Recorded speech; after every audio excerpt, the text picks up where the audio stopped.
আপনারা জানেন যে এই জুলাই গণহত্যার অন্যতম যাদেরকে আইনশৃঙ্খলা বাহিনী যাদেরকে সবচেয়ে বেশি ব্যবহার করেছিল তাদের মধ্যে অন্যতম ছিল র্যাব। আমাদের একজন বক্তা বলেছিল এই বাংলাদেশের কোন প্রেক্ষাপটে র্যাব গঠিত হয়েছিল, কিন্তু আমরা দেখেছি র্যাব যে সরকার গঠন করেছিল তৎকালীন বিএনপি সরকার অপারেশন ক্লিন হার্টের সময় র্যাবকে তাদের দলীয় কাজে ব্যবহার করে বিতর্কিত করেছিল। আমরা পরবর্তী সময় দেখেছি এই আওয়ামী লীগ সরকার বাংলাদেশে গত 15 বছর একদলীয় শাসন কায়েম করার জন্য তাদের যে আইন শৃঙ্খলা বাহিনী পুলিশ বলেন র্যাব বলেন তাদেরকে তাদের দলীয় বাহিনীর মতো ব্যবহার করে আসছে। সবশেষ জুলাই গণহত্যার এই র্যাবটি কিভাবে এই শেখ হাসিনা নির্দেশ দিয়েছিল সেটা আপনারা জানেন। আমরা র্যাব বাহিনীকে দোষী সাব্যস্ত করব না, কারণ এই র্যাবে যারা চাকরি করে তারা আপনার ভাই আমার ভাই আমাদের মতো কারো মায়ের সন্তান, তারা তাদের কর্মকাজে সেখানে যুক্ত হয়েছে।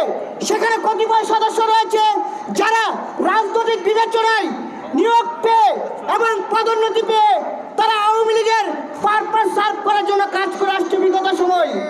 এই র্যাব বাহিনীতে যারা রয়েছে তারা সবাই কিন্তু গুম খুন হত্যার সাথে জড়িত নয়। তাদের মধ্যে যারা দুর্বৃত্ত রয়েছে, যারা আওয়ামী লীগের কোটায় নিয়োগ পেয়েছে, যারা আওয়ামী লীগের সুবিধা পেয়েছে, তারাই আওয়ামী লীগের নির্দেশে এই দেশের মানুষের উপর গুম খুন হত্যা চালিয়েছিল।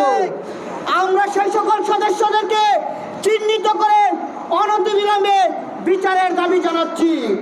আরেকটি বিষয় আপনাদেরকে বলবো, আমরা বিগত সময় দেখেছি এই র্যাব গণহত্যায় জড়িত কিংবা তার আগে বিচার বহির্ভূত হত্যায় জড়িত থাকার কারণে আন্তর্জাতিকভাবে র্যাবের উপর নিষেধাজ্ঞা রয়েছে।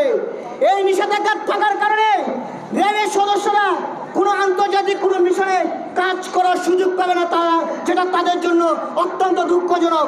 আমরা তাই দাবি জানাচ্ছি এই র্যাব বাহিনীকে বিলুপ্ত করে অন্য কোনো বাহিনীর আদলে নতুন করে একটি বাহিনী গঠন করার জন্য, কারণ সেখানে যারা কাজ করছে সেখানে যারা সদস্য রয়েছে তারাও আন্তর্জাতিক মিশনে যাওয়ার মতো অধিকার রাখে, তাদের যোগ্যতা প্রমাণ করার জন্য বিশ্ব দরবারে বাংলাদেশের ভাবমূর্তিকে উজ্জ্বল করার জন্য। কিন্তু এই আওয়ামী লীগ সরকার তাদেরকে দলীয়ভাবে ব্যবহার করে তাদের যে ভাবমূর্তি নষ্ট করেছে, সেই ভাবমূর্তি এই বাহিনী থাকা অবস্থায় কখনো ফিরিয়ে আনা সম্ভব নয়। আরেকটি বিষয় বলে আমি আমার বক্তব্য শেষ করব। আমরা দেখেছি এই জুলাই গণঅভ্যুত্থানের পর যে সরকার গঠিত হয়েছে সেই সরকারের ইতিমধ্যে 7 মাস পেরিয়ে গেলেও তারা যে সংস্কারের কথা বলছে 7 মাসে তারা 7% সংস্কার করতে পারে নাই। আমরা তাই আপনাদেরকে বলবো অনতিবিলম্বে আপনাদের সেই সংস্কার কাজকে দৃশ্যমান করতে হবে। আর দেশবাসীর প্রতি আমাদের আহ্বান, বাংলাদেশের আইন শৃঙ্খলা পরিস্থিতি স্বাভাবিক করার জন্য পুলিশ বাহিনীর কোনো বিকল্প নাই, কিন্তু যে সকল পুলিশ বাহিনী আমাদের ভাইদের উপর গুলি চালিয়েছে, দেশের মানুষের উপর গুলি চালিয়েছে, তাদেরকে অবশ্যই চিহ্নিত করে বিচারের মুখোমুখি করতে হবে। আপনাদেরকে বুঝতে হবে পুলিশ প্রশাসন যদি সঠিকভাবে ফাংশন করতে না পারে তাহলে বাংলাদেশের আইন শৃঙ্খলা পরিস্থিতি কখনোই স্বাভাবিক হবে না। তাই আমরা বলবো সবাইকে এবং রাজনৈতিক দলগুলোকে আপনারা পুলিশকে সহযোগিতা করুন, সমাজের শৃঙ্খলা প্রতিষ্ঠার জন্য তাদের পাশে থাকুন, কিন্তু যারা জুলাই গণহত্যায় জড়িত তাদেরকে অবশ্যই বিচারের মুখোমুখি করতে হবে। আরেকটি কথা বলে আমি আমার বক্তব্য শেষ করবো।